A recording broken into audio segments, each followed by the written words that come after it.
Welcome in, everybody. It is Tuesday night, which means it's time for the Fantasy Cheat Sheet. But before we talk to the boys and before we talk about some football, let's hit the intro.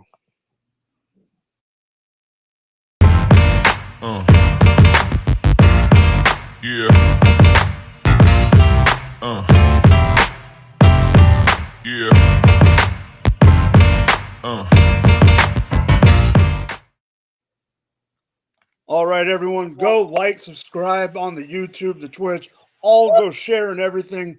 It is week 8 of the fantasy football season already.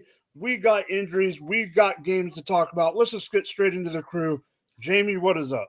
Yeah, doing pretty good. Had a great week again for my fantasy teams. Scott Fishbowl, I'm 1 win away from making the playoffs. So I'm happy there, and I'm 105 overall. Reggie, what is up, my man, while we wait for Jordan to show up?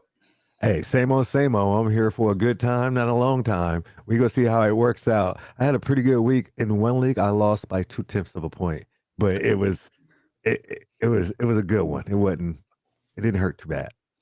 All right, so to give a little bit of a story about fantasy football, one of the guys who shows up on the stream every once in a while, Jamie, you know who he is just from his name, C-Yard, my buddy.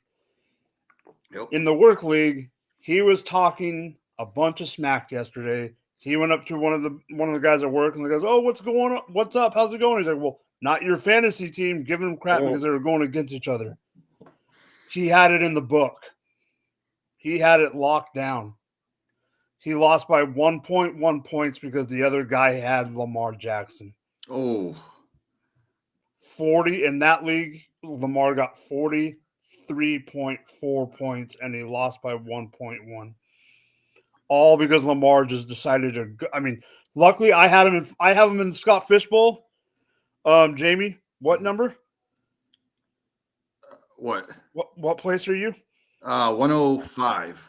Okay. I have fallen, but I am still in the top 100. Hell yeah. I am at 61, baby. Nice. Let's go. And this is what sucks. Before we get into the news real quick, Devontae Smith got me less than a point. Ooh. Deontay Johnson didn't get me nothing. I had someone else not get me much. But the 4 people that held my whole lineup together, 3 played yesterday. I had Kyler Murray, Lamar Jackson, Derrick Henry, and the Chargers kicker. All of them got me over 20 points. If it wasn't for them, I would have been toast this week. So let's get straight into the news. There's a bunch of injury stuff to get to, which I'm going to go back and forth between depending on the topic at hand.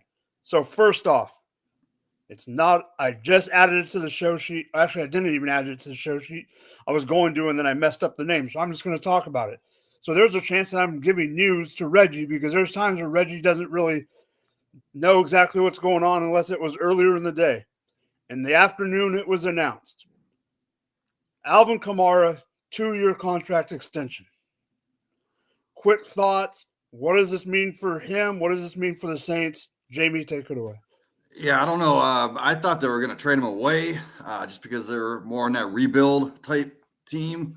So I think it was a wasted opportunity. They could have probably got something for him instead of paying him all that money and then just rolled with Kendre Miller. Reggie. I think you're very good at your job because the gaps in my knowledge because that is news to me here at GoingFor2. Wow, this wasn't expected. This was kind of out the blue, but I remember he was saying he wanted to get paid early in the preseason, in draft season and whatnot. He was unhappy. So I guess due to his performance, maybe they had some under the table handshake that they actually held honor. So I guess this is good. A running back being paid in this market that has produced, getting some money in this climate. This is a good thing. Yeah, I think it's a good thing for him. Good. The problem that I have with it is I'm going to spin it just straight NFL, not even fantasy, because Jamie, you said what you thought, and I agree. The Saints are already a veteran cash strapped team, and now they just got more cash strapped with another veteran. I have a feeling they're just kicking the can down the road another year. And when Dennis Allen does get fired eventually, when Derek Carr is no longer the quarterback, when the only viable piece in the offense that they have left is Chris Olave, do they end up not re-signing him, in a year or two, whatever? This team is going to be one of those teams that I think could turn, and I know, Jamie, me and you have kind of talked about this in the past just with certain teams.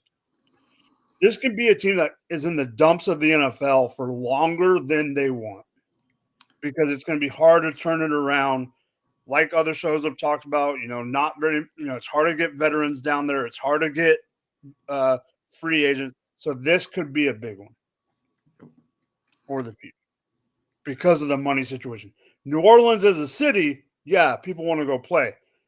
New Orleans as a cash strap, not being able to give the money what people want. If you notice, they're re-signing. They're either re-signing old people or they're re-signing their veterans. All right, next on the news, and I'm going to throw it this way, so I'm going to skip that one. All right, the next one that I want to talk about that needs to be brought up. I'm never going to say his last name because I always say it wrong, and I'll throw it to you first, Reggie, and you know why. Tua's practice window is open, and there's a good chance he starts this week. But before I throw it to you, I want to say one thing. Tua, stop acting like the Guardian helmet is that bad of a thing. To just act like, oh, well, I'm not going to wear it. You should think about wearing it. Reggie, what do you think about Tua starting for the Dolphins? What does this do for Tua and the Dolphins themselves?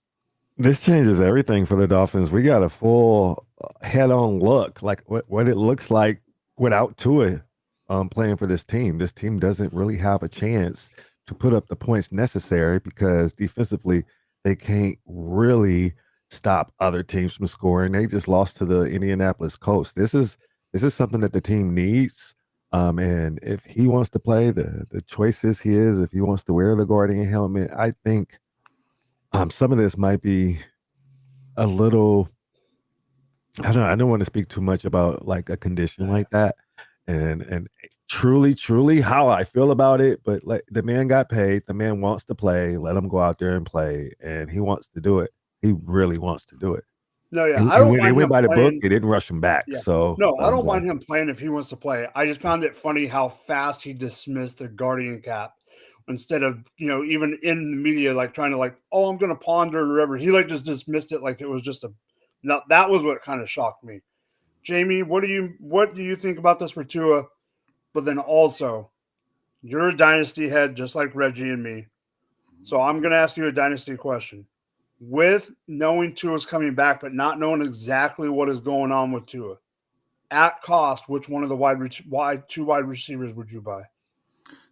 For dynasty, I'm going after Waddle just for his long term. I think even when Hill retires, I think Waddle can be that top 12 type of consistent dynasty receiver for our lineups. But as for the Dolphins with Tua, like they need him. They're horrible. Like they can't function on offense without him. So good for him coming back. I'm glad he didn't retire. Just hopefully he doesn't get another head injury because the next one could be the retirement injury. That makes me nervous for buying Tua in dynasty. So I don't think I would buy Tua right now just for that uncertainty of his future. All right. So I wasn't going to bring this topic up because it's been talked about on the Monday show and there hasn't been a lot of new news. However, I am, and Jamie, this does have to do with your team. Yes. So but don't go off like you did don't spin it the other way, please. But the other piece of news that came out about an hour ago is where I'm spinning it and where I want you to go with it. So we all know that Deshaun Watson is out, torn Achilles. It has been confirmed about an hour ago that Winston is 90% going to be the starter. Yeah. Thank goodness. So what does this mean for the team? And what does this mean for the team moving forward with Winston? You're the Cleveland Brown fan, so go. I mean, this is the start of our season. So game number 1 next week. Everything that happened before that, I'm just throwing out the window. So I'm excited. I can't wait to see what he can do. It sucks we lost Amari Cooper, but I still think that Winston's just going to elevate us and give us a chance to maybe win 3 games this year, the rest of the season. So, but yeah, I'm sure you already know how I feel about the Watson thing, so I won't bring that up. We don't need to go there. Reggie, what do you think about this moving forward with Winston? And the fantasy question for you is, which wide receiver do you think this is going to help the most? His name is David Njoku. No, that's fine. Wide receivers wise, you can use Njoku. He's a pass catcher. I've been collecting data, and you made this call last week, and I got to see if anybody in any of these leagues that I'm in is listening. If so, Cedric Tillman. Cedric Tillman was the man in college, and before an injury, you would have never heard of Jalen Hyatt. So he is going to be the one that I think is going to gain the most by Cooper leaving and Winston being the quarterback from the wide receiver room. And this is going to start to look different with Nick Chubb and Jameis Winston. The reactions to we all wanted this. Let's just say that we all wanted this, but we didn't want it due to injury or anything like this. But here we have it, and we're about to see pick up all the Cedric Tillman that you can. Elijah Moore, I'm tempted because he's free. Elijah Moore is free, and it's sad that it's sad that okay, Reggie, you weren't around for this, but me and Jamie were so high on the Elijah Moore, even when he was on, like, just in general, not even before he was a Brown, coming out like prospect wise, that him being free at this point of his career kind of hurts the soul, but it is what it is. Speaking of hurting the soul, we're going to do this. Let's just do this one a little bit quick so we can get into the Monday night games because there's injury news there as well. Brandon Ayuk out with a torn ACL. Deebo Samuel hospitalized with pneumonia. Reggie. Ayuk was ACL and MCL also. And so he tore both of them. That was confirmed today. So you think of the timetable of what was that? TJ Hawkinson along those lines. They're going to have to wait a month for the swelling to go down, and this is going to be lengthful because there's 2 operations that needs to happen. So I'm buying for the low if I'm in rebuild, and I don't know necessarily what to do. I can use them as a throw-in for somebody that's burning it down. But yeah, this is upsetting. But if you had him on your team, he was not producing up until this point, really, on a year. So is he really hurting you? That's the way I'm thinking it with my shares. I'm like, well, I've had him. He hasn't really. It ain't like somebody else will talk about, which I've been propping up my teams. That's going to hurt more. So that's the way I look at it like that. And Deebo had a friend that dear to me passed to pneumonia, and doctors over here is better than the Philippines. But this is serious. This is 1 or 2 weeks. He's going to have to get his strength up, fluids, all that. We hope he does well, but best doctors in the world. There's Jacob Cowing. There's Ricky Pearsall, who we all know his story and whatnot. It's rough. It's rough in Ninerville. I can talk all day about Niners. All right, Jamie. So here's your question. Give your take on the situation, but your question is, I'm throwing Cowing out for a second. What's the wide receiver that you want out of the 2? Jawan Jennings or Ricky Pearsall? For the rest of the season only. Yeah, we've seen it this year already. It's got to be Jennings because when Ayuk was out in the past, or even Deebo, Jennings stepped up. So it's definitely Jennings. I just put a fab bid in one of my big money leagues, and hopefully it's going to be enough to get him. But the situation for the team by itself, they got the Cowboys coming up. I think they could take them on, but like going forward, it's going to be tough. I don't think they're a Super Bowl caliber team. Like they don't have CMC now. They lost Ayuk. Deebo's going to be out for a few weeks, so it's going to be rough for them. All right, I completely agree. Not to go too far into another topic that we will talk about later, but that game should have been closer, even against my team, and we'll get into that later. let's get into the Monday night games. Baltimore beat Tampa Bay 41-31. Lamar was the number 1 QB on the week for fantasy, and Baker was the number 2 QB for fantasy. However, the final score is not the biggest news of the night. Mike Evans gets his 100th career receiving touchdown. Go check out the graphic on Twitter. I am gloating because I think it was one of my best. Secondly, for the bad news, go to good news, go straight to bad news.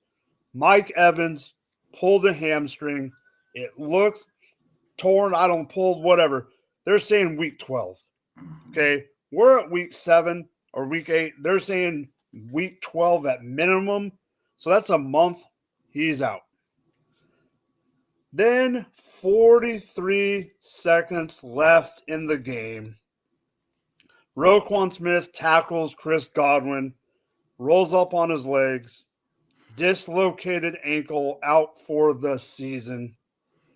Reggie, or Jamie, will go first on you. What did you think? What was something else about the game that you want to take away real quick and then jump onto the injury, but let's not go too long.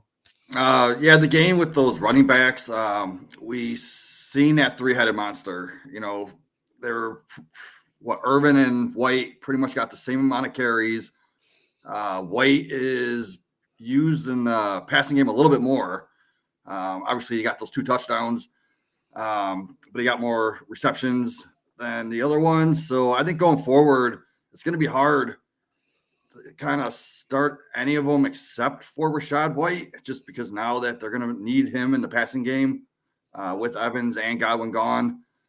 So maybe going forward, they just use White more in the passing, and then they split it between the rushing with Tucker and Irvin. So that's something you want to look out for going into the next couple games. But yeah, these injuries, man, it hurts my soul because Godwin, he was on a lot of my teams. He was the number 1 receiver like almost all year so far. Yeah, that just hurts, man. I don't know how they're gonna. They really have no one else to step up on that team. So before I throw it to Reggie, Jamie, I had Godwin on that team that I told you I was thinking about trading for Mixon. And when Godwin went down, I did make the deal because with Godwin going out, I needed another piece because I told you it was to start 1 at each position and then a bunch of flex. So being able to get Mixon, I kind of maneuvered around a couple things to make the deal. So I got Mixon now to replace Godwin in the lineup. All right. Just figured I'd tell you that because that happened last night after the game was over. Reggie, what is the takeaway that you have on the Baltimore side of the game? And then just throw it to the injuries. Yeah, I was like, oh, it's a landmine here on later in the show. I actually looked this time. I've already killed one. The Baltimore team is going to be hard to stop. They are running on all cylinders. Since when did they become such a prolific passing team? They're winning at all levels, and I don't see the Lions maybe. Like who is the best teams like firing on all cylinders? Right, and that was with Zay Flowers being hurt most of the game, which I didn't bring up. So I didn't even know that actually too. I want to bring he got gimpied, and then they brought him on like as a decoy later.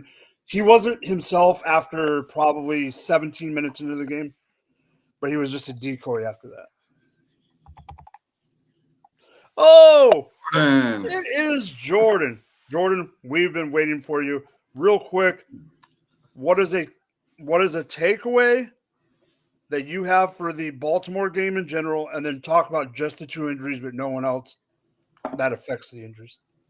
So, man, my big takeaway is that from that game last night was just like I was wrong on Derrick Henry, bro. Like I was down on him going in. I didn't, especially after those first couple of games. He looked like he was game script dependent, and maybe he still is. But just the way that they've been pounding teams the last 5 weeks, it hasn't mattered.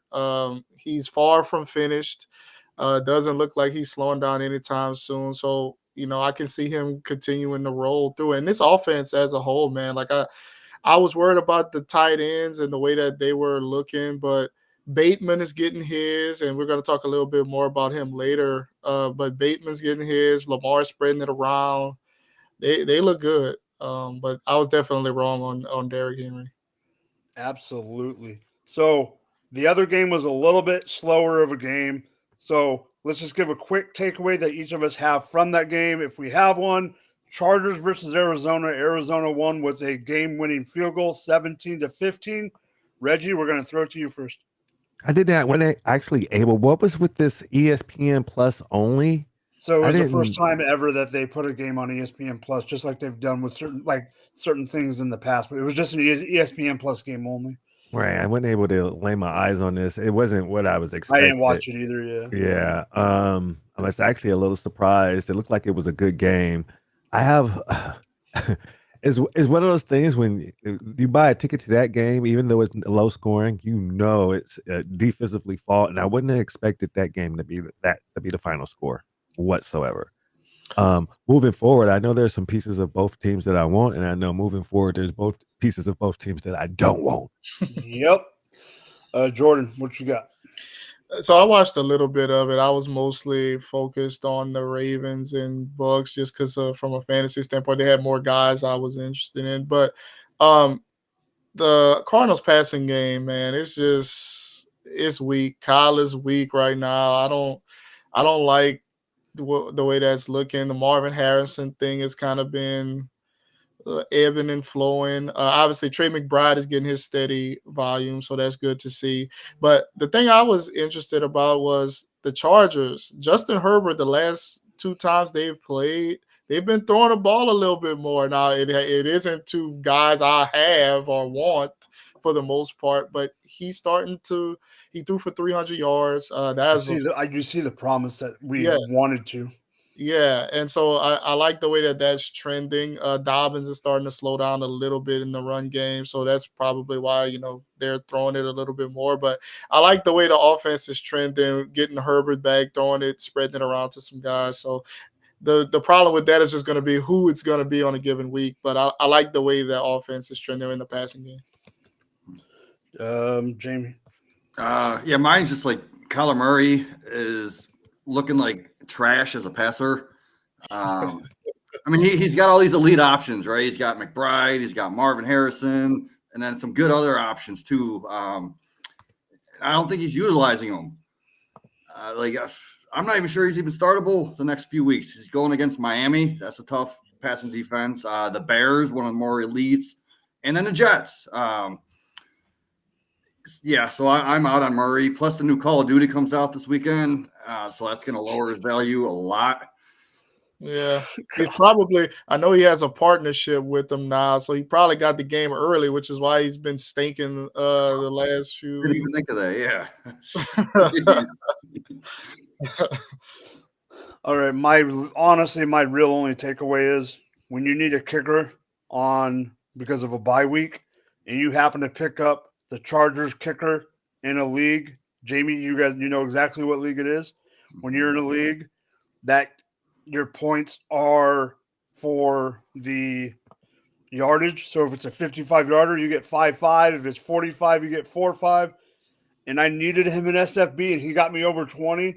So go ahead and pick up a kicker that you don't think they're going to score a lot, because I did not know what was going to go with this game. The other thing is this MHJ stuff of him not caring or, whatever. I hope it's not true, because if you turn into a diva, I'm not going to be happy about it. Before we get into real or fake, Blue Jays, what is up? Let's throw this up on the screen really quick. I traded Jacobs for Moore plus an 8th-round pick redraft. I've still got Kamara, Hunt, Pacheco, Hubbard, and Bigsby. I needed a wide receiver. So now I have Kupp, Reed, and Moore at wide receiver. Any thoughts, gentlemen? Yeah, I mean, I would have probably done Jacobs for DJ Moore straight up. Plus, you're getting that 8th-round pick next year. I mean, 8th round, dude. That could be that sneaky running back, or your 3rd, 4th receiver. Yeah, it's not bad. You getting that extra piece, like Jamie said, so it's not too bad. His running backs kind of weak still. I mean, Kamara, but Pacheco's gonna be out for a while. Hubbard might, get some work shared with Jonathan Brooks, and then Bigsby. You don't know, so it's all right. All right. Let's get straight into real or let's see. Yeah. Let's do Binking. What is up, Binking fellas? And then he also put, what did I just do? Went to the wrong screen. Man, my worst week ever in DFS by a long shot. Lost 55 hundo. Oof. Go watch Jeff's show on Friday nights. Him and some of the other guys from GF2, they have a Friday night DFS show. I think it's at 7 p.m. West Coast, Jamie. You might know more than I do. Yeah, it's later, like 9, 10 o'clock. Yeah, it's like 7 my time, I think. I think it's like 10 your time. Yeah. All right, so it is. Jordan's here for the segment that he created. It is time for real or fake. And Jamie, Yep. I love talking about the Chiefs, but I was not expecting both of yours to be about the Chiefs. So let's just get started. Who is your real? Yeah, it looks like Kareem Hunt. Dude looks like a legit bell cow, and it's hard to say that about someone that really hasn't played in a while. That's 29 years old, but they're giving him all the work, man, and he's producing.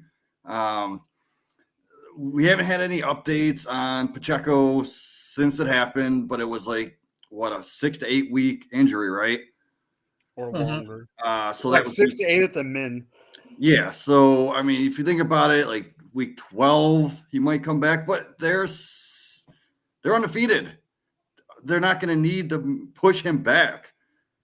So I think they keep him out probably up until like maybe week 14, just to make sure he's fully healthy, bring him back in. So Hunt is going to be usable that whole time. And it's looking like he could be your RB2 like every week. So yeah, I mean, they're just better off waiting until week 14, 15, and then bring him back slowly. So I think Hunt can be that reliable weekly option. So I'm picking him up, trading for him, putting him in my lineup.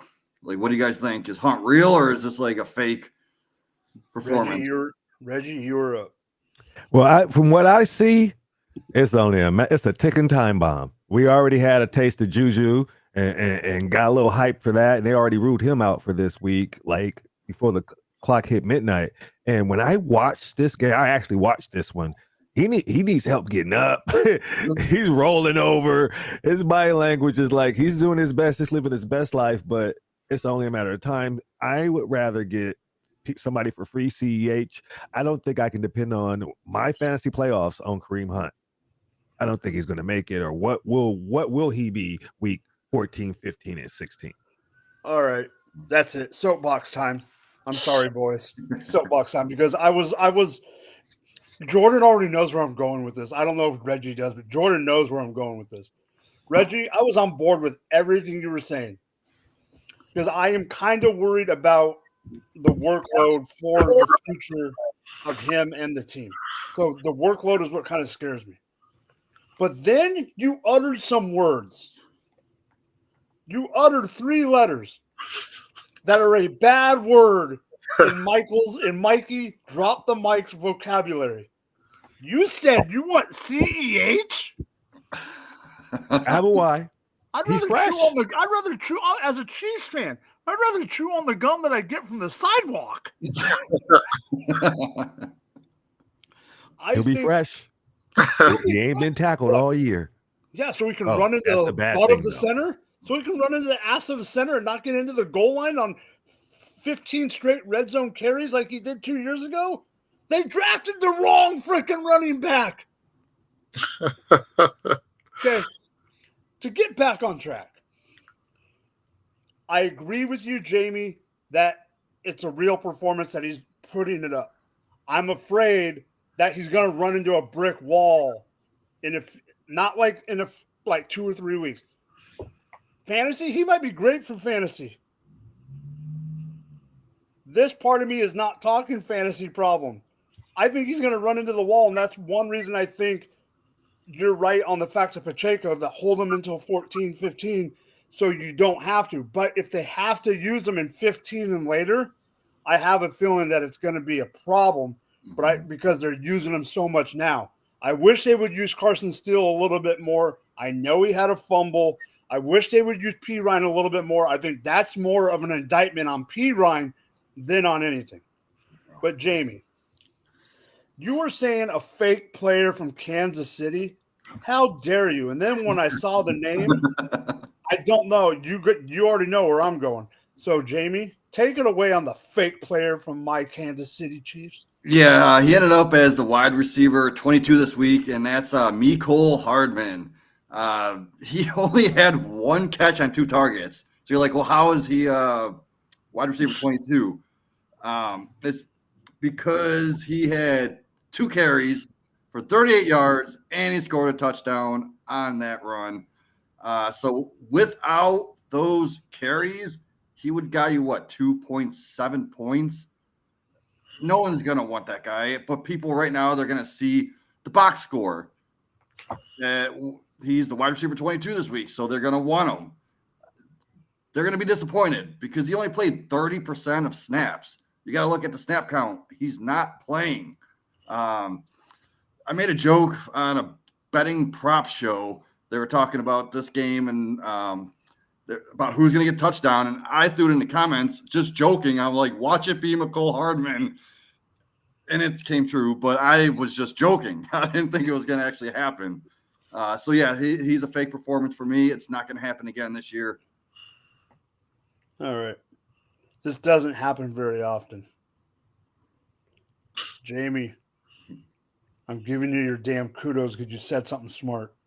Oh, once in a while I do that. We all know that I've never been a Mecole Hardman fan. I've never been a Mecole Hardman fan coming out of college because, unfortunately, we drafted him not because – yes, we drafted him because of talent, but we didn't draft him purely because of talent. If people don't remember, I know we're degenerate, so we remember. But for people that don't remember, he was drafted the day after the Chiefs thought that Tyreek Hill was going to be in trouble for child abuse and stuff like that. So they drafted a guy to replace Tyreek.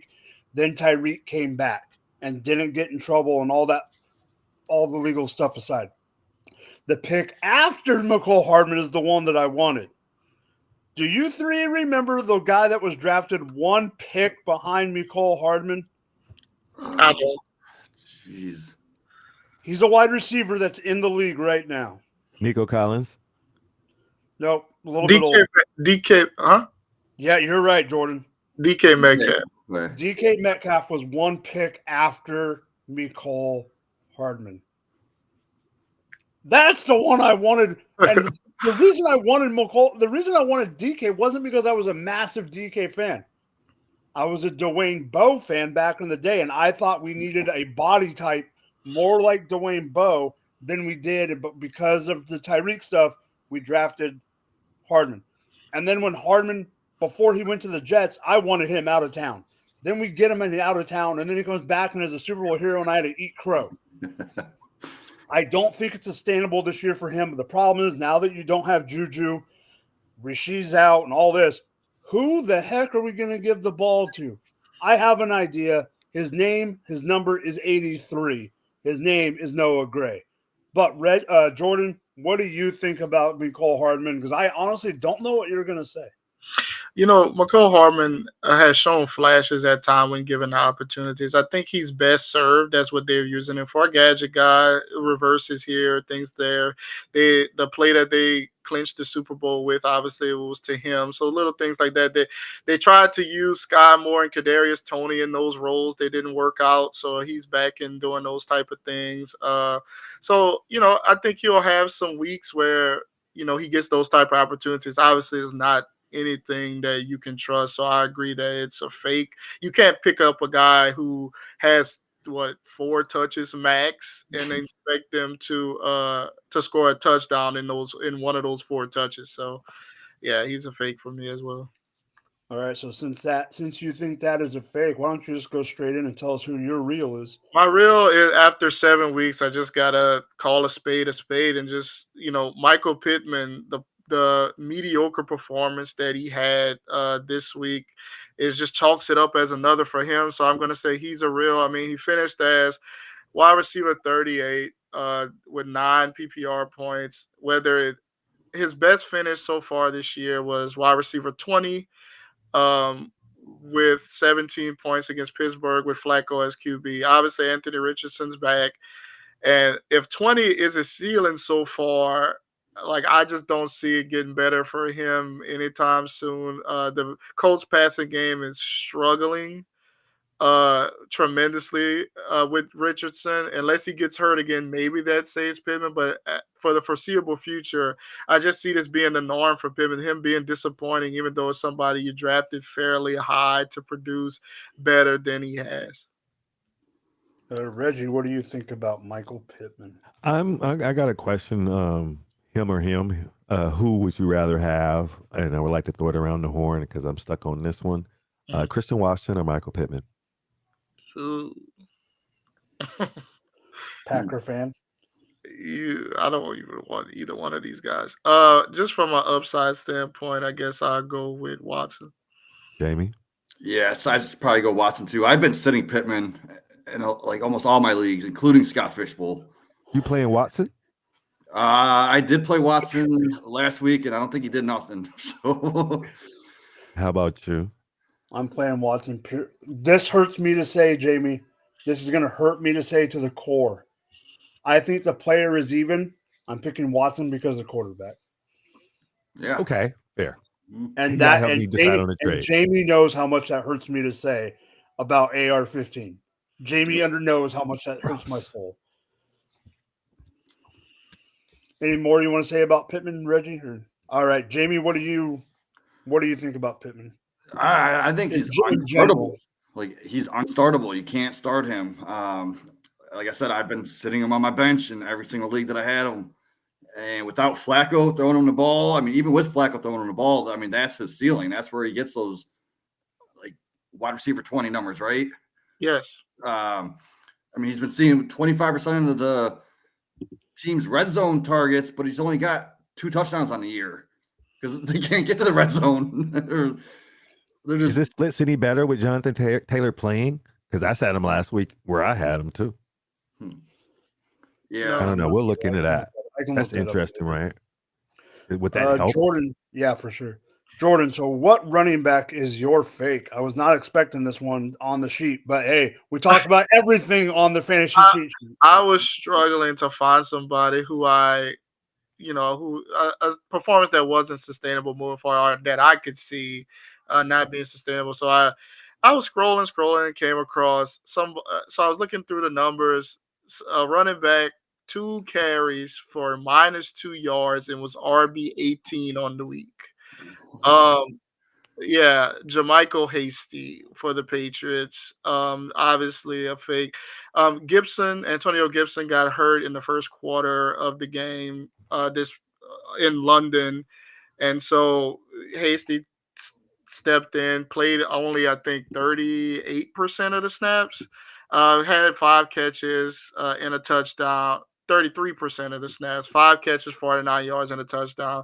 Similar to the McCole Hardman situation. I mean, he played 32% of the snaps the previous week and had 3.1 points. So you can't touchdowns is something that you can't anticipate, and that's the only thing that saved his day, really. Without the touchdown, 9 points is fine, but 33% of the snaps, like you don't. And this was with Gibson getting banged up, so I don't.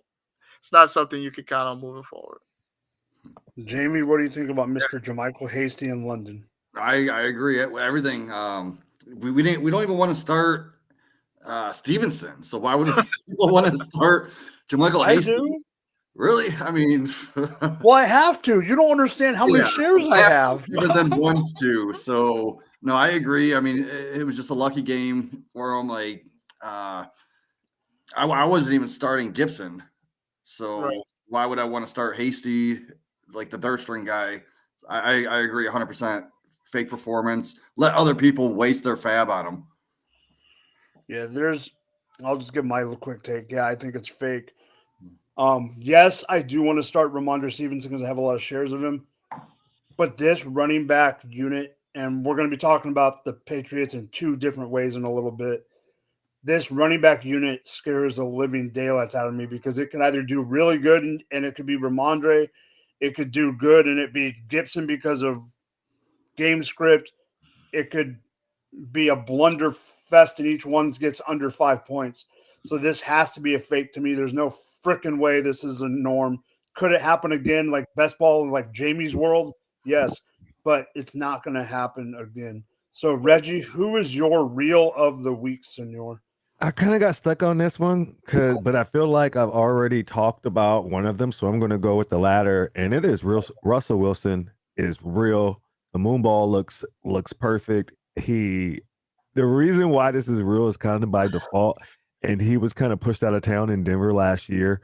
But now this kind of same thing I think is happening to Justin Fields, because I thought about it for a couple of days and I reached out to the community of why would you not keep starting Justin Fields? Is it because his looming free agency and they're going to want to try to retain him for lesser? But somebody mentioned the fact that the draft pick they traded for him is a 6th rounder right now. And if they continue playing him, it turns into a 4th rounder. So I don't think Russ is losing this job. It's a business. Because I couldn't figure out, like, why would you do this? And then he actually spread the ball around. They got a win. Like, yeah, it's over for Fields. Unless an injury or something. So I think Russ is real. All right, so I'll be honest. I do think it's real. I don't like that it's real. I'm going to spin it another direction because you already brought up the thing that I was going to bring up, and that's the contract. However, I'll spring it another direction for my take. Hallelujah for George Pickens, because this is the type I can't stand Chris Collinsworth if my life depended on it. Sorry, PFF, and sorry, Chris Collinsworth. However, he brought up the fact that being a wide receiver in his career and all that the trajectory of the deep passes that Russell throws compares to the trajectory of the deep pass or medium pass that Fields throws is better for a wide receiver like Pickens because he can go up and get it, come back and get it. It's a higher arc ball, not a flat ball. So for those reasons, Pickens was in the top 4, was it 3 or 4 this week in fantasy? Is that going to continue every week? And no, I'm not using him as my take or anything. But overall, I think this is a good thing for him. And once the passing game gets going, then they could use the running game to get going. And my take on Najee could be wrong from a couple of weeks ago if he continues running like that. Who was the other one? Let's go to Jordan. I'm with you. I didn't want it to be a real, and in the first half, it looked not much different from Fields, but he had to get it going, and then against a good Jets defense. So I got to give him props for that. It definitely helped George Pickens, and just the passing game overall opened up lanes for the run game. This was the most points they've scored since Big Ben retired. Oh damn! I didn't know that. So I don't see him putting up that production every week, but I think it's over for Fields for sure, unless an injury gives them another chance. But Russ looked good enough to keep the job. I thought they were crazy for making the move, but for the business reasons and then for his performance, it paid off. All right, so before you go, Reggie, I'm going to go Jordan, then Jamie after Reggie gives his fake. But I have to put this comment up while you give your fake. And you see it. Binking says, I'm going to say my reel is Bigsby. Well, yeah. Reggie? I have to say the opposite. Tank Bigsby is a big fake, and it's not even his fault.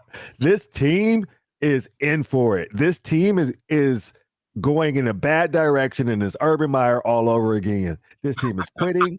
If you look at who they'll be facing in the next couple of weeks, and he is not the pass catching back in that, he's going to be easily game scripted out, and he will not continue being this productive with game script and the team giving up. So don't fall for it. It's a fake diamond. Sell. Yes, I agree. And a couple of weeks ago, I had Tank as a fake for the same reasons. If they're in a game against a lowly team that they're going to be close with, you play him. If it looks like it's a team that will get away from them kind of quickly, he's going to be phased out. It's going to be Dearness Johnson. It's going to be Travis Etienne. Doesn't matter. It's just not going to be him. He's when he's getting the opportunities, he's producing, but you just never know. It may be a game you think it'll be close and then it isn't. So you have to rely too much on the matchups with Tank for me to be comfortable just starting him, regardless if ATN is there or not. I had to break down his score in my leagues because you get points 0.2 per carry, and I think it's 0.2 per first downs. And I had to break down how he got his points. And if he gets game scripted out, he got an extra like 12 points in bonuses. And I was like, wow, this is so propped up with volume. Yep. Yeah, no, I 100% agree. Even with ETN out, if you look at their next matchups, I think next week they have a pretty decent one against Green Bay, but after that, it's like red, then a bye week, red, and then you're into the playoffs by that time. It's week 15. So I don't think he's going to be usable in a lot of those matchups, especially when ETN comes back. Even if Green Bay's defense isn't the best, but if Green Bay comes out and scores 14 points and it's 14-0, they're gonna start looking at Johnson or Etienne. If that's another thing, like Bigsby does not catch passes, so in passing situations, they're not going to need him out there. They want those pass catchers out there. Touchdown dependent. Mm-hmm. All right. So for my real or fake players, I'm going to take this down. Binkin says, "Oh, come on." I think he's proved he's borderline matchup proof. We'll see. I want to see it I want to see it again. I mean, not really. I mean, he's only had that one good game last week. Before that, he's had like 6 carries a game. So I just don't see it. All right. So for my real player of the week, and Jamie, this player is the reason I asked you what you were doing for yours. Mm-hmm. Hunter Henry of the New England Patriots. It's real. The reason I think it's real is because of Drake May. Every rookie QB needs a safety outlet. They don't have the targets. They don't have the wide receivers that could use as a safety target. They're all young. Besides freaking Kendrick Bourne, and he's barely on the field. He had 13 points in week 6 and 17.2 points in week 7. That was tight end 7 and tight end 6. 5 targets and 9 targets respectively. 8 catches in this past week with 0 touchdowns. If he had a touchdown, that would have put him up in like the 23-point range, which I think the only player that could have beat him even close was Njoku in that for tight ends. I just see this becoming a norm. He was tight end 38, 39, and 28 from weeks 3 to 5 with Brissett. I think with having Drake May as the quarterback, Drake May actually doing good as a quarterback, kind of. I didn't think he'd be a top 10 quarterback this past week, even though it was against the Jacksonville Jaguars. Go ahead and target every Jacksonville Jaguar wide receiver opponent or offensive opponent if you want. But yes, Hunter Henry is my real. Jamie, I put you down first on this one for a reason. Jamie, take it away. Yeah, I mean, you even started him in the Scott Fishbowl, you said, and he got. Yes, I did. Yeah, but yeah, no, he's the most reliable target in that receiving core because he got a bunch of young guys. I know Pop Douglas is good, but he's still young himself. So he's the veteran presence. He's been seeing almost 30% of the red zone targets. So that's top 10 in the league for tight ends right there. So yeah, I think they just need to keep targeting him, and he's going to be a reliable tight end to start every week. I don't know. I think some crazy guy had a bold prediction that he was going to be a top 12 tight end by the end of the year.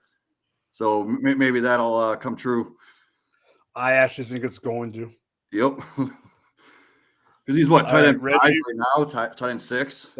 Yeah, that's it. I would bet money on that. With how this year Reggie, is going. what do you think? I think, yeah, I agree. It's a real. Look at the tight end landscape. Yep. We're just now about to get Hawkinson back. Laporta may get a bump with this 2-game suspension.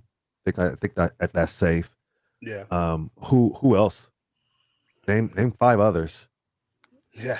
You All know, right. I don't so- normally lately tonight we've only been going 2, but Yeah. I can't get past the looks I am getting from the guy in the bottom right screen.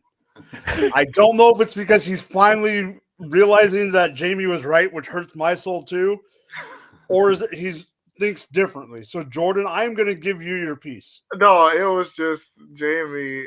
The one thing I love about Jamie is he's gonna plug his predictions in there at a given moment in time. So I just found that amusing.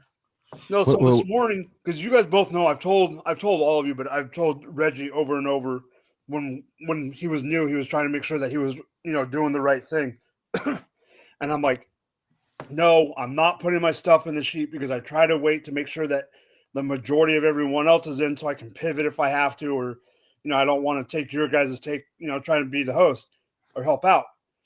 This morning, Jamie's stuff is already normally in by the time I went to go do it. And I literally messaged him and I didn't tell him who. I go, will you please put your stuff in? Because I got a player that I don't want to overlap.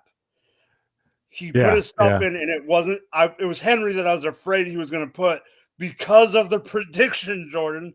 I was afraid that he was going to finally go back and circle the bandwagons. All right. Jordan, you say Jamie plugged himself. I plugged Mike earlier for Cedric Tillman, but I didn't mention I called Nicole Hartman last week on the show. Okay. We're doing that. All right. So Nate, I see your comment. I'm going to post that up in a minute. All right. So for my fake, and I also put someone on the sheet for this one because I have a feeling me and him are going to disagree. I'm going to say Javonte Williams is a fake. In Week 7 against the New Orleans Saints, 63% snap share, which was his second highest. 14 carries for 88 yards and 2 touchdowns. 3 catches on 3 targets for 23. He was the RB5 overall. He had RB52, RB26, RB46, RB32, RB12, RB40, RB5. The both of you on the right-hand side of the screen both know that I was all in on Javonte Williams before last season started.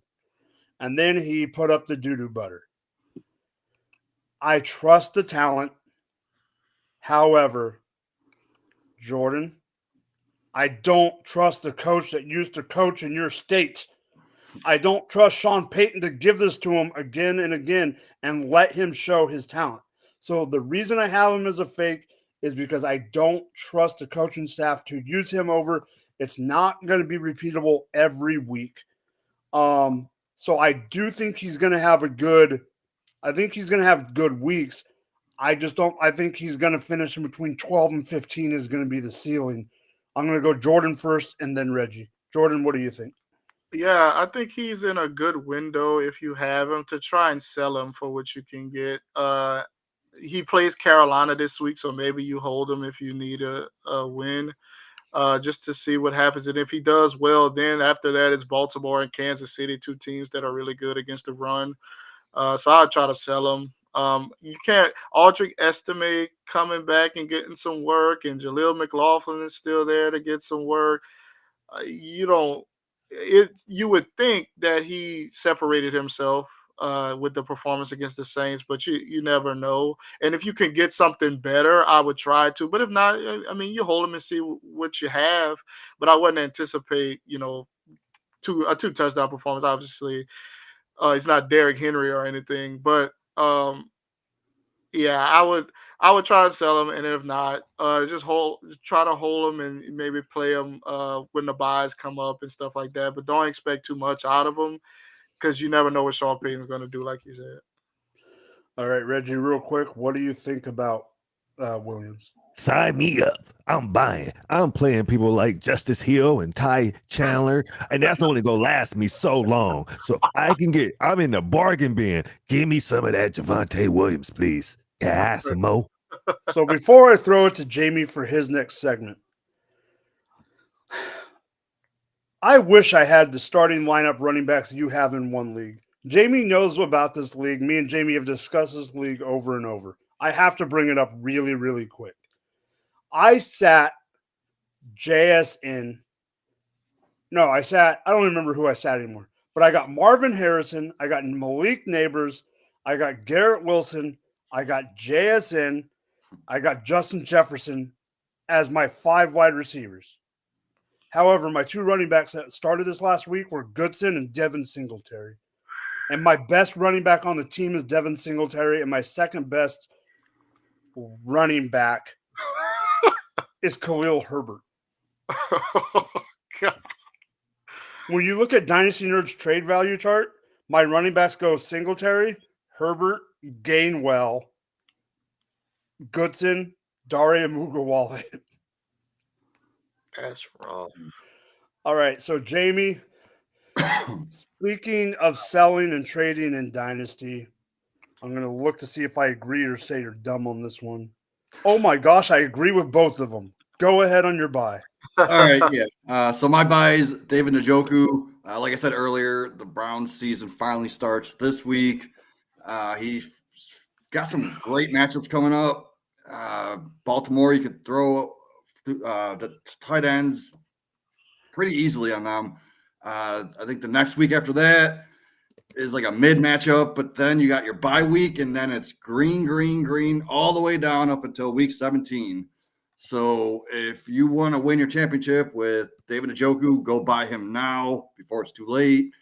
I know he's currently tight end 20, but that's because he missed a few games, and he had one of the worst quarterbacks in the history of the NFL throwing him the ball. Now he has an actual competent quarterback that can get him the ball. So I'm going out there. I'm giving second-round picks for him in Dynasty if I'm a contender. If that's not enough, I'll throw a little bit on top of it. So, yeah, go out and buy David Njoku. Nate and Beaking, I'm going to throw the Cooper's thing up after we get done with Jamie's topic to throw around really quick. Reggie, what do you think about buying David Njoku?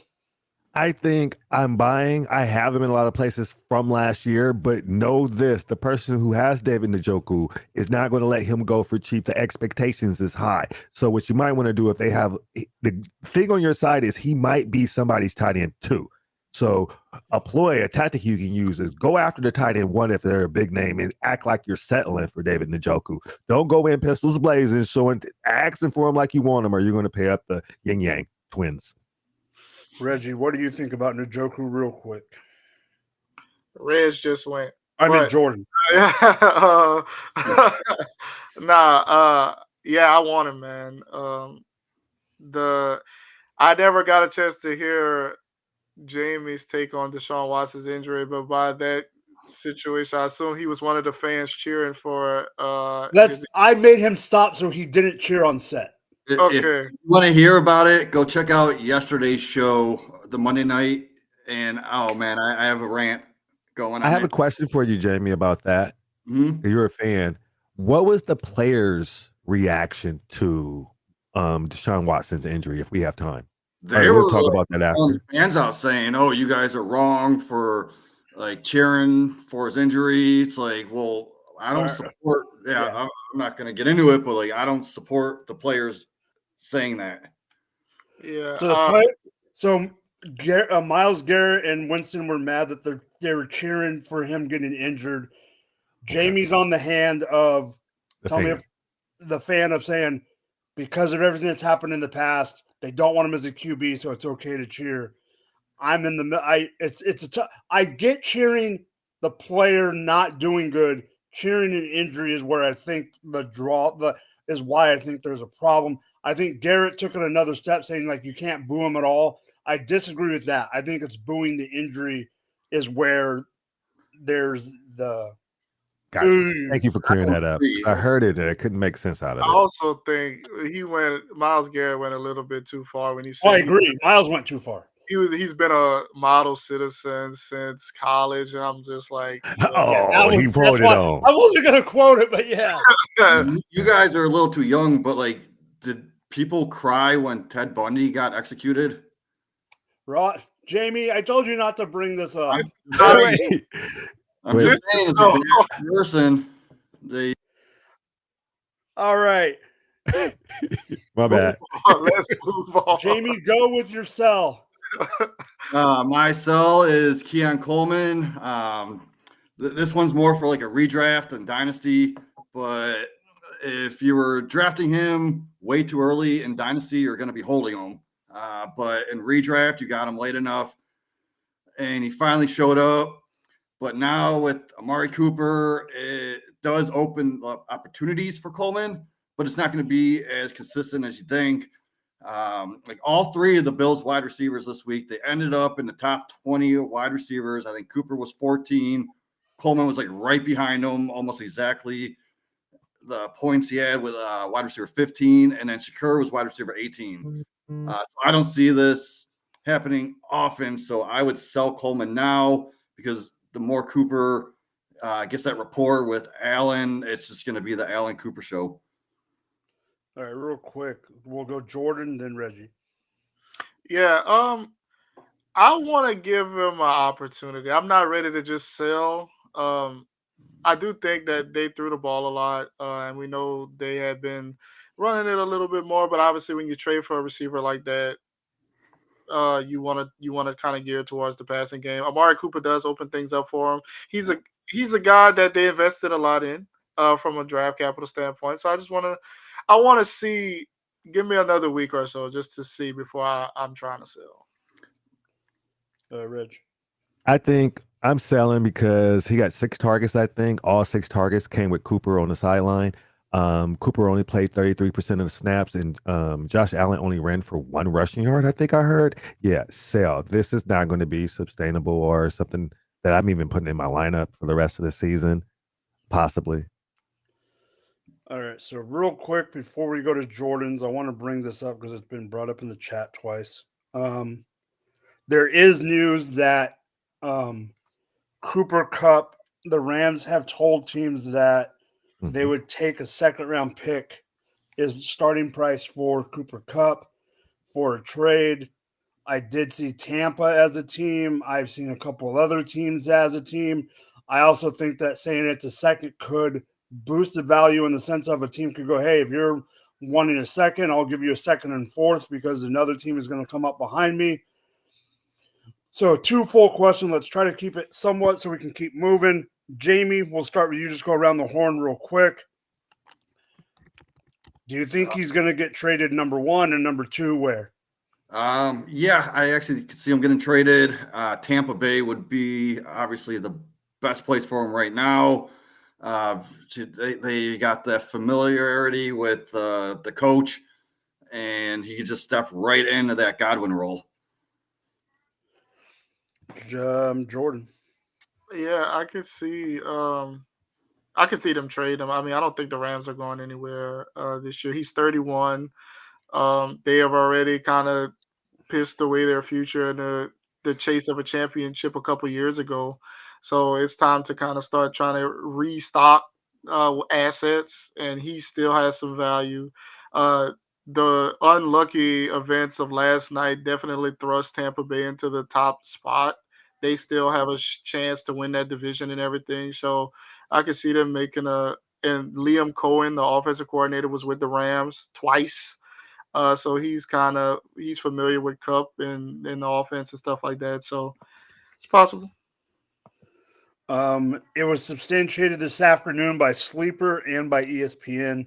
Cooper Kupp has come out and said that he is aware of the rumors and he has talked to. He knows he's aware of what's going on. Yeah, I've even seen it on CBS and Yeah, it's everywhere this afternoon. Yeah, I heard it. I heard it on my way home. The 49ers. They let's go Niners. We both said it. All right, it ain't happening. The Niners is not happening because of division foe. Yeah, the dream scenario. Yes, I'm gonna say it, boys. I don't care. It ain't gonna happen, so I'm just gonna say it. The dream scenario would be to replace Juju Smith-Schuster and Rashid Rice with freaking Cooper Kupp. Is it gonna happen? I heard that too when I heard it. But I would love it, but it's not gonna happen. I still think there's an outside chance that another number 10 comes and saves the Chiefs. I do think there's an outside chance that a different number 10 comes and saves the Chiefs. The cheetah? The cheetah? No. The guy who played for Arizona at one point. I wanted him last offseason. Hopkins? Si, senor. There's something. I might be faster than Hopkins now, man. I know. I might be faster than Hopkins, and I don't run. Well, you see what Juju did? Imagine what Hopkins can do. Okay. So that's that. So, Jordan, why don't you get into your running back discussion? Yeah, I'm going to just keep it brief, man. And I know a lot of people had been doing this earlier in the season, but it's time with all the injuries and stuff, you got to start stocking up on handcuffs if you can, running backs, high upside guys. Stop holding 3 tight ends. Stop holding 3 quarterbacks. Get those high upside running backs because guys are dropping like flies. And it's only going to get worse as the season continues. Wear and tear builds up on these guys' bodies. And that's not counting the older guys who typically miss games. Connor, Aaron Jones. We mentioned Javonte and those guys like that. Make sure you stock up if you can. I mean, some leagues have shallow benches, so you can't really do it in those. But the leagues that have deep benches and stuff like that, try to make sure you start to stock up on some of those handcuffs. You might have to start doing it with receivers too. The way this is going on, it's harder to do. But yeah, just looking for guys on the waiver wire with upside. You got to start stashing them, even if you can't use them right away. Yeah, for sure. Jamie, what do you think about this? Oh, 100%. I do this every year. Right around now is the time where, you definitely need all those because, like Jordan said, the wear and tear. Plus, you want to get them early before the actual starter does go down. And then when people are looking for this guy on the waiver wire, they see him on your team. And then you can either sell them high or just use them in your lineup. I beg to differ with Kyle's comment. I might, I got some good hands too, but.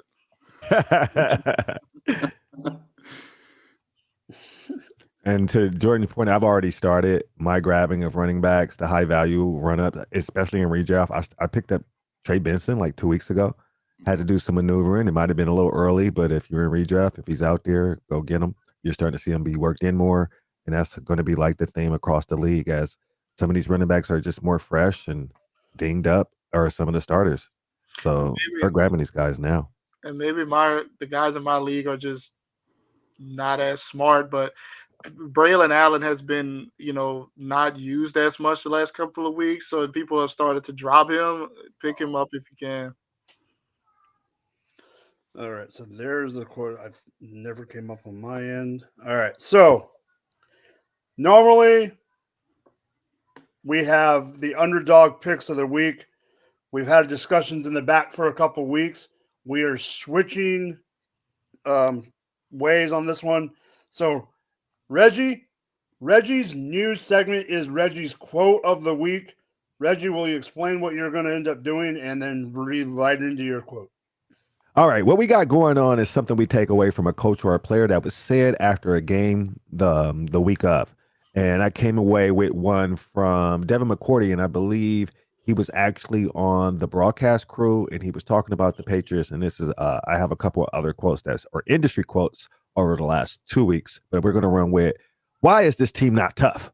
When you hear hear a team isn't tough and they're soft, you think, what is the head coach doing? That's what Devin McCourty had to say about Jared Mayo calling the Patriots soft. So how I took that, Jared Mayo called the Patriots soft himself. And Devin McCourty, a former Patriot, was like, wait, what? Ain't that your job? What do you guys think about that quote? And what does that mean anything? Or is it just Jared Mayo frustrated? Jordan. Yeah, so Bill Jordan. Belichick also commented on that and said that, this team was one of the best against the run last year, meaning that insinuating that we wasn't soft last year. So that may be a Gerard Mayo problem, not necessarily those guys. And I think, I think this is a first-year head coach trying to get his footing. But I don't think calling the guys soft is a way to connect with them, and that may lose the locker room, especially that effort on the defensive side. That's not something you want to do, especially at this juncture. So I definitely think it's some Patriot guys taking umbrage with this because it's just like a slap in the face of the culture that they built there.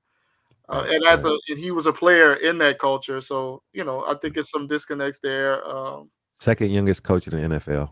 Yeah, and like they, in his preparation to be the coach, they kind of got rid of all the Belichick sayings, all the stuff around the facility. I know they wanted to start fresh, but that may have rubbed him the wrong way as well, which is why he kind of came out and spoke against him. Jamie. I agree. Like if my boss called me soft and I'm going out there every week doing it my best, like I'd be like, fine, and trade me. Like put me somewhere else. I don't want to be with you anyway. I have another quick one, industry one, and it was from Ben Gresh from Stealing Bananas, and it was this on this morning's show. He said, talking about the New York Giants defense, are more worried about getting a sack than stopping somebody from scoring. And when I heard that, that says a lot about the culture, and that is not good, especially when the New York Giants have played better than we thought they would have. So does that say anything to y'all? Then that was just the industry head talking, but it was something that I heard that I found interesting. Go ahead, boys, and then I have something to say at the end. You can go ahead, Jimmy. Mike, you just say what you need to say, man. I want to hear what you say. Right.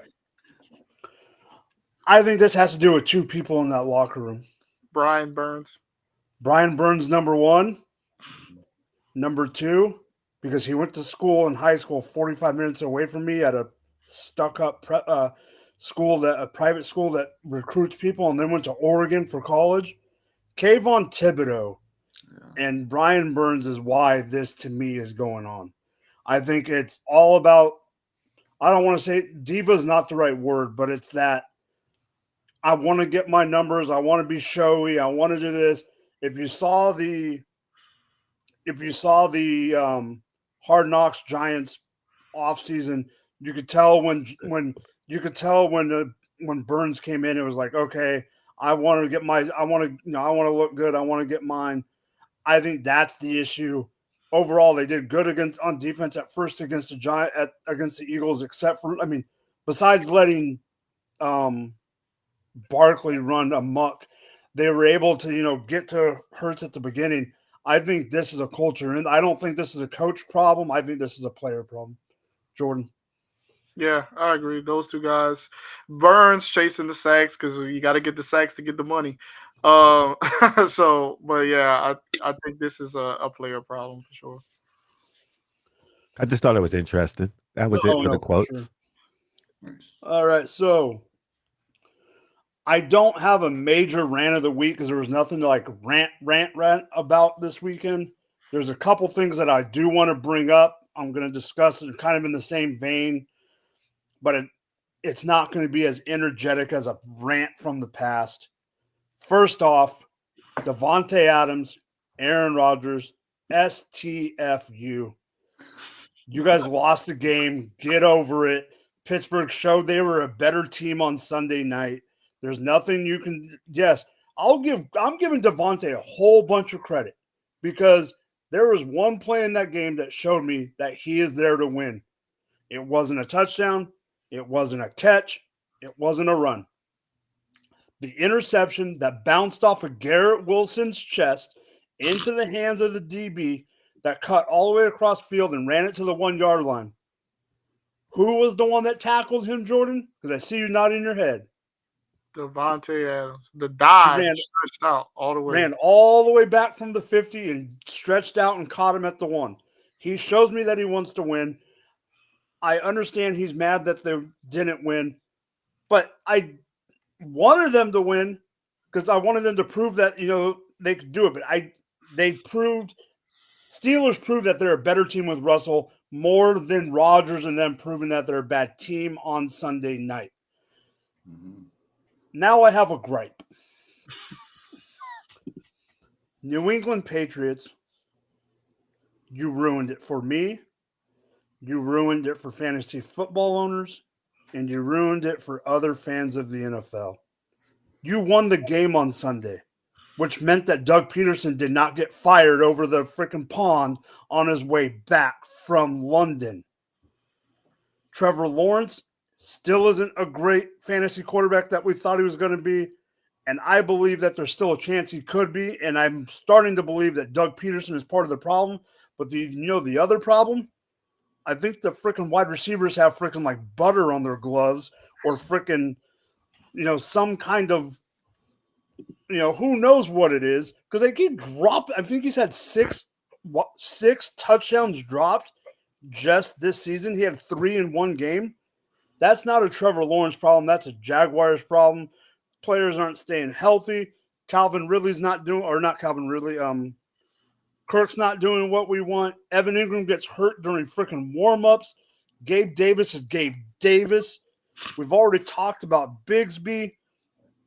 I mean, honestly, I do think that Peterson's going to be gone. I just thought that if he did lose 2 straight games in London to the Bears and to the Patriots, that he wasn't going to come back as the head coach when he landed. But I'm wrong. What do you guys think about my 2 little takes? I agree with the Jaguars one. I think it's time to buy Trevor Lawrence because they're going to be playing behind. There's going to be a lot of garbage points and maybe even some of the other pieces. And then I think Binks was talking more about Bigsby. And it's not that I don't think Bigsby is a good player. He's going to be game scripted out is what scares me. And if I can get something from somebody on a good offense that won't be touchdown dependent, I'm going for that. I agree with everything else you said too. Yeah, I think the reason the Jags did win that game is because they stayed over there for that whole week. So they were like, they didn't have to go through the traveling and they could practice more. So it's still, the season's still early. Peterson could be gone by the end of the year. Yeah, Jordan. I agree with the Jags. The Jets, the Rodgers, Devontae thing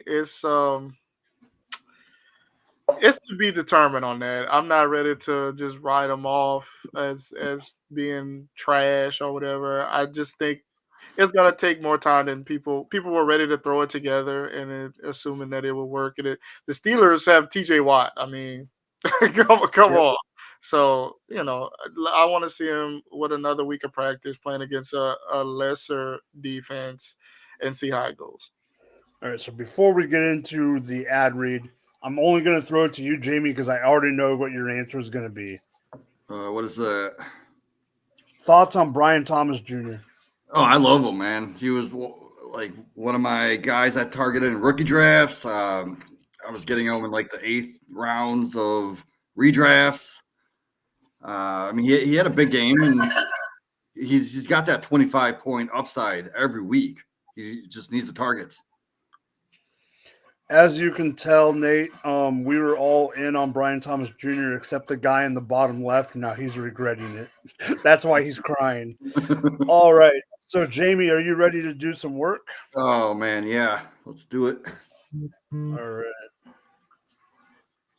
If I can get my computer to work. There we go. Yep. All right. Go ahead. Use our promo code GF2 at Underdog Fantasy if you are a new user, and you will get up to $1,000 in bonus cash. Go ahead. Use the QR code. There's still best ball leagues going on for part of the year. There's also the higher lowers all year in every major sport. I know I did one for basketball today. Didn't win because Jason Tatum needed 2 more freaking rebounds. But go ahead, and if you're doing best ball next offseason, 60% of the chances that you're going to be playing in a league with Jamie per row.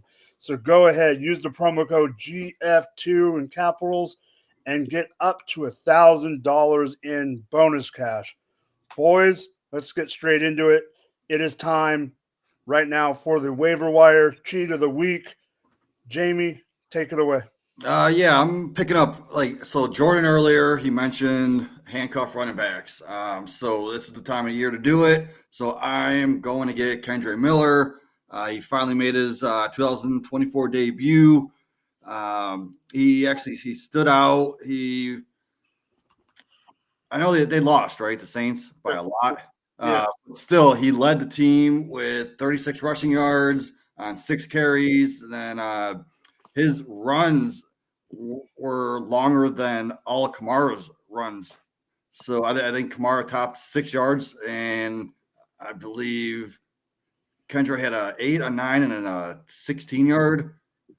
So he's not going to be a reliable fantasy option yet, but just looking forward, if Kamara does start breaking down, if he gets hurt, I thought he was going to get traded, but obviously not.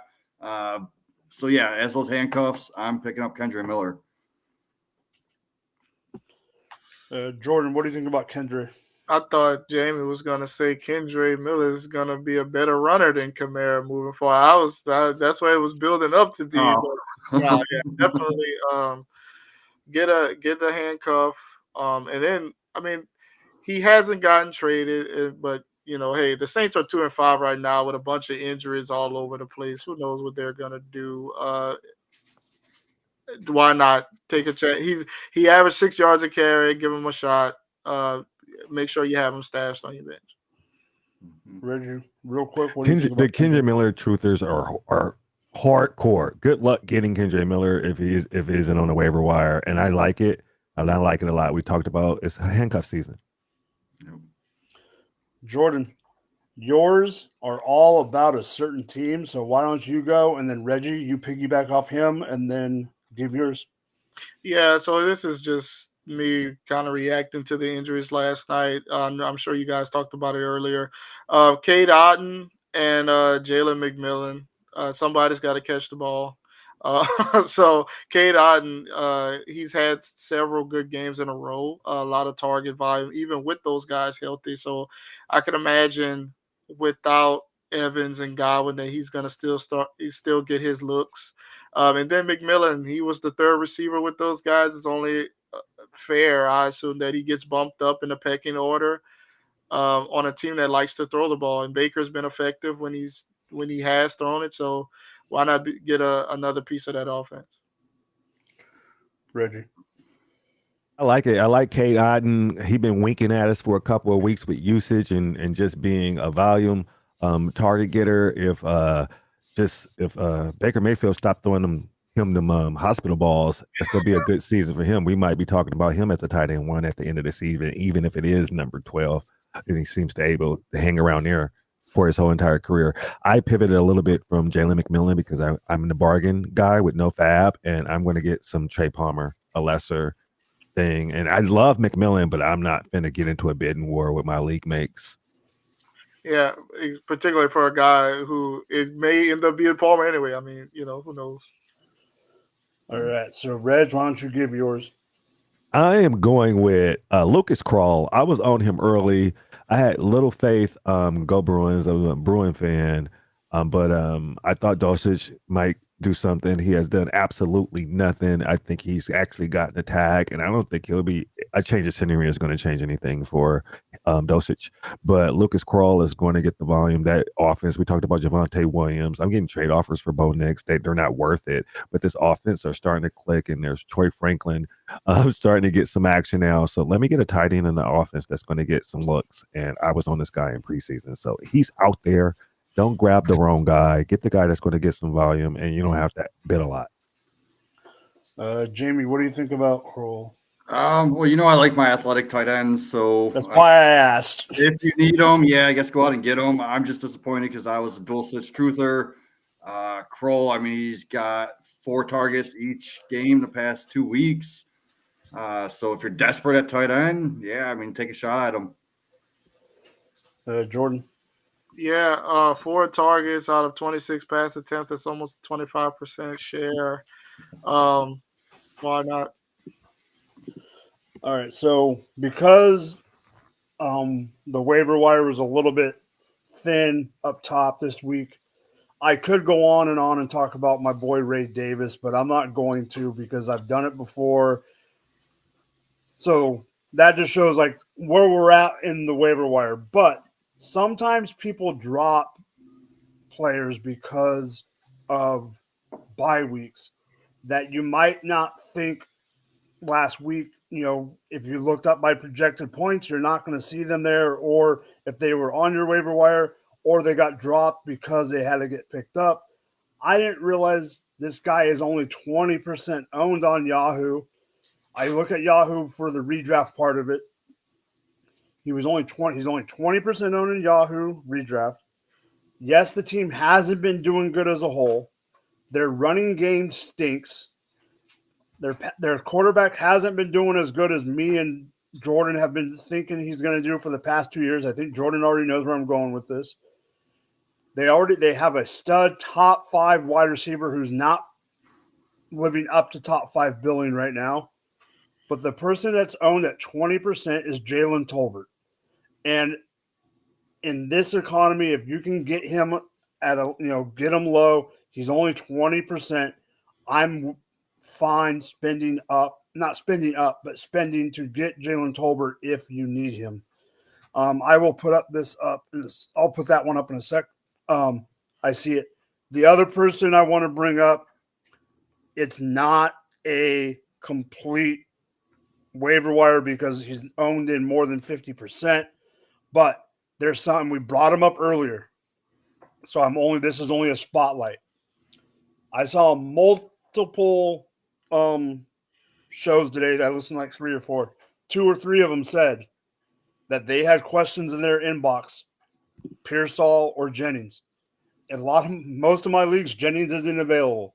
But if either one, like if Jennings is available in your league and you're not even trying to put a fab bid or a waiver wire claim, you're making a mistake. Even if he sits out another week, he is going to, like we said earlier, he is going to be the guy to get later on.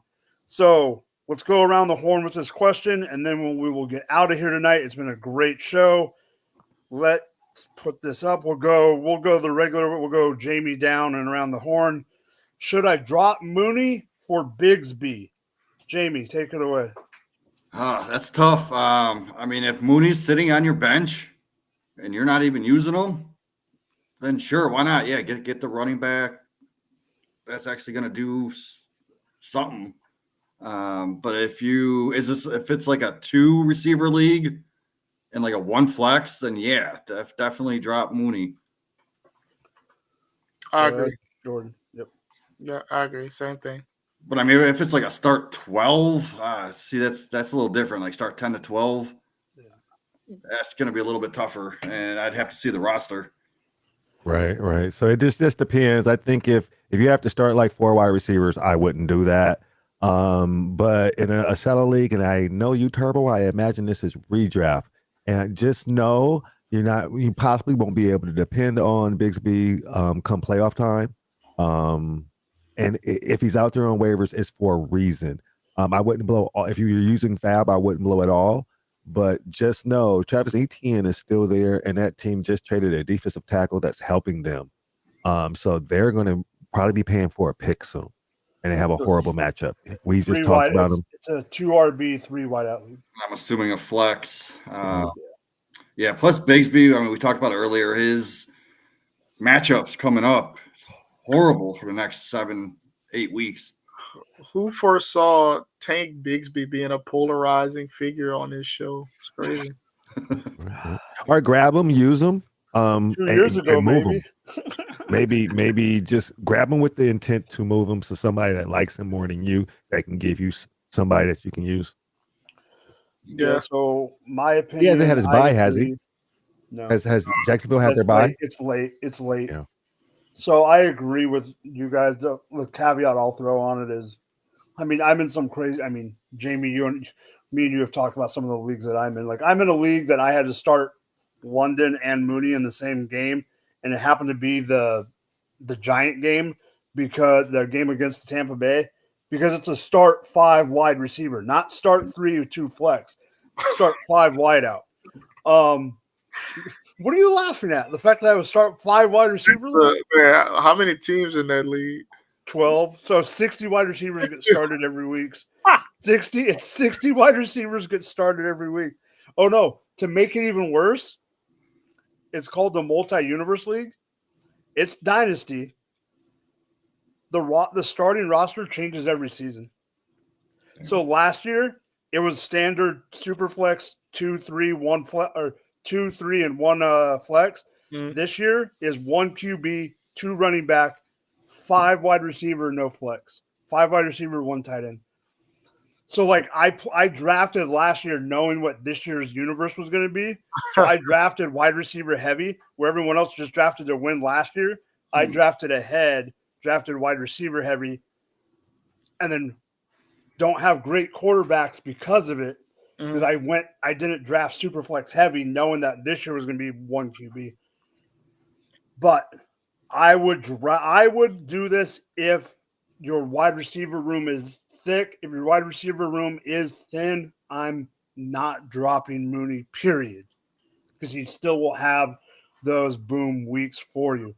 All right, we're right at the 1 hour and 30-minute mark. It is time to get out of here. So let's throw it around for outros, and then we will get out and have a good evening, everyone. I know, Jordan, you're busy with the kiddos. Everyone else is going on. So, Reggie, take it away. Had a good time. You can catch us in the Going for 2 Discord. Also, check out doing this little series on TikTok. Same name, the network one. It's fantasy football based. Having a lot of fun with that. Catch me next week, back with the guys. Basketball season kicked off tonight. I'm watching the Lakers. Hopefully we get us a dub tonight. I'll see you guys next week. Yeah, I mean, we're always here Tuesday nights. I'm on also with Kyle. He's in the chat on Sunday mornings doing the start sit. Check out my article at Fantasy Six Pack. It's the wide receiver versus cornerbacks. And I believe this week I am going to be a guest on the RPO network. So we'll be dropping that on Thursday. Go Browns. All right, you know where to find me. Drop the mic FF. If you need any graphics, please hit me up. I'm starting to do a little bit more for people. Reggie knows that I've done 2 for Reggie, and they turned out pretty good. And then I posted 2 more. I did a Mike Evans one, and I did a Gibbs one. So those turned out pretty good. But you can find, and that one I did. So you can find me here on Tuesday nights. You can find my article with Dynasty Nerds on for my quarterback start and sit article this weekend. Other than that, it has been a great show. For Reggie, for Jordan, and for Jamie, I am Mike. Have a nice night, everyone, and